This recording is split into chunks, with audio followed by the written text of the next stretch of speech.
रेहाना और रवि की शादी के बाद रवि के पास कुछ नहीं था। रेहाना, तुमने मुझसे शादी करके एहसान किया है। मुझसे ज्यादा तो तुम कमाती हो।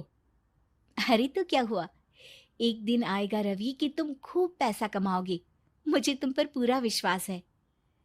रवि और रेहाना खुद को स्टैंड करने के लिए पूरी मेहनत करते। रेहाना, मैं नौकरी नहीं करना चाहता हूँ।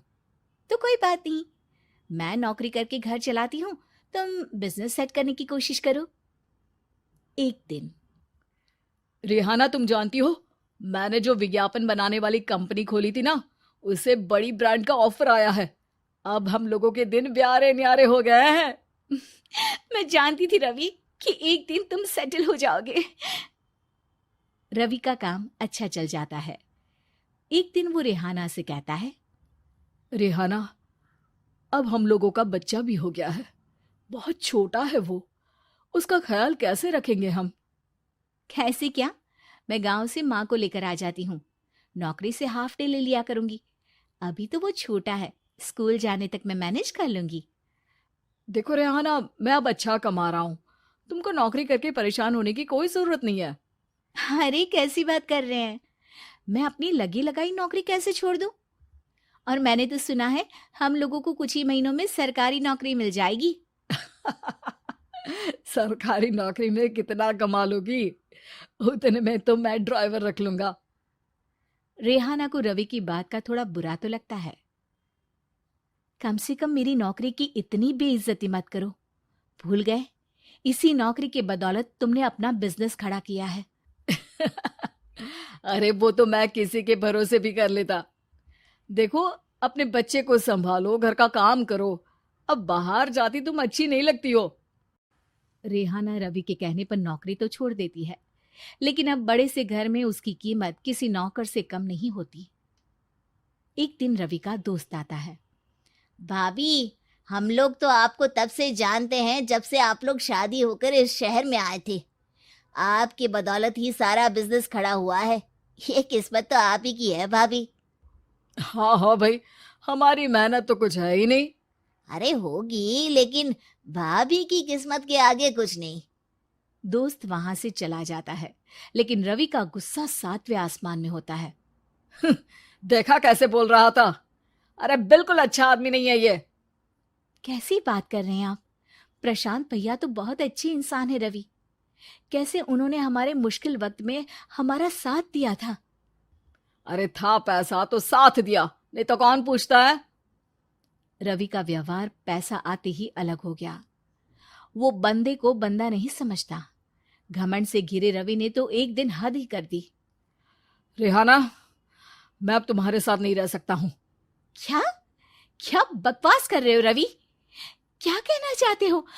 और क्यों नहीं रह सकते तुम मेरे साथ? देखो, मुझे कोई और पसंद है, और उसने साथ रहने पर बस यही शर्त रखी है कि मुझे तुम्हें तलाक देना होगा। रेहाना, जो कि एक स्वावलंबी महिला थी, उसने बिना देर किए रवि को कह दिया, कोई इश्यू नहीं, मुझे पैकिंग में 4 दिन का वक्त लगेगा, लेकिन तब तक मैं तुम्हारे साथ नहीं रहूंगी। 4 दिन के लिए तुम कहीं और शिफ्ट हो जाओ, मैं घर से निकलूंगी तो बता दूंगी। रवि घर छोड़कर चला जाता है। रेहाना को दुख होता है, वो रोती है, लेकिन व्यवहार से स्ट्रांग रेहाना को पति के वापस आने का और उसे सबक सिखाने का पूरा भरोसा था। फिर एक दिन, अरे शुशिका, कब शादी करोगी तुम मुझसे? यार मैंने तो सोचा था तुम शादी से पहले मुझे विदेश लेकर जाओगे, महंगी कार दिलाओगे। अरे सब दिला दूंगा, लेकिन पहले मुझसे शादी तो कर लो। हाँ हाँ, क्यों नहीं। मैं कुछ दिनों के लिए अपने मम्मी पापा के पास जा रही हूँ और लोगों से अपनी शादी की बात करूंगी। अरे शुशिका, कैसे रहूंगा मैं तुम्हारे बिना? अब तो शादी ही होने वाली है हम लोगों की। शुशिका रवि को छोड़कर चली जाती है। रवि घर आता है, जहां रेहाना को ना पाकर उसे सब अजीब लगता है। घर तो रेहाना के बिना कुछ नहीं है। बच्चे की याद भी आ रही है। चलो एक वीडियो कॉल कर लेता हूँ। रवि रेहाना को वीडियो कॉल करता है, लेकिन रेहाना फोन नहीं उठाती। रात को सोते वक्त मन कर रहा है मुन्ने को गले लगा लूं।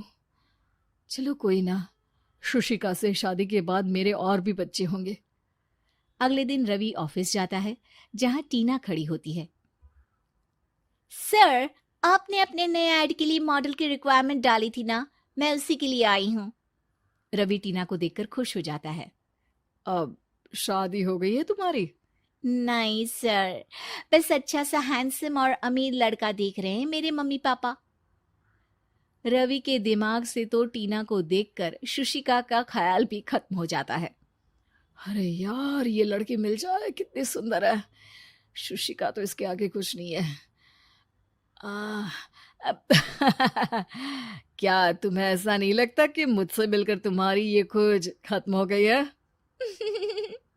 आप ना, आप तो 2 बच्चों की पापा लग रहे हैं। अरे नहीं नहीं, मेरी शादी तो हुई थी, लेकिन बीवी को किसी और से प्यार था, मुझे छोड़कर चली गई। खैर, टीना की दोस्ती रवि से हो जाती है, लेकिन 1 महीने बाद शुशिका रवि के पास वापस आती है।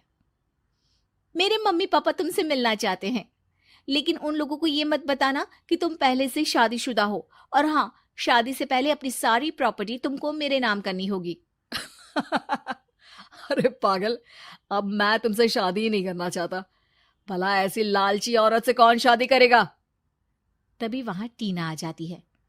रवि, ये पागल सी औरत कौन है? देखो, तुमने ही कह दिया ना पागल, तो पागल ही है। पता नहीं कौन है, कह रही है शादी कर लो, लेकिन शादी से पहले अपनी सारी प्रॉपर्टी मेरे नाम कर दो। बोल तो सही रही है। वैसे तुम जानती हो, मेरी एक सहेली है, उसके पति ने उसे पैसा आते ही छोड़ दिया, जबकि उसको खड़ा करने वाली ही मेरी सहेली थी। और मुझे भी भरोसा नहीं है। अगर मैं भी तुमसे शादी करूंगी तो तभी, जब तुम मेरे नाम अपनी सारी प्रॉपर्टी कर दोगे। अरे हाँ हाँ, क्यों नहीं, बिल्कुल कर दूंगा। रवि और टीना की शादी की तारीख तय हो जाती है। वो अपनी सारी प्रॉपर्टी के कागज लेकर शादी वाली जगह पर पहुंचता है, लेकिन वहां टीना आती नहीं। रवि टीना को मैसेज करता है। कहाँ हो? सॉरी, मैं तुमसे शादी नहीं कर सकती, मुझे तुमसे भी ज्यादा पैसे वाला मिल गया।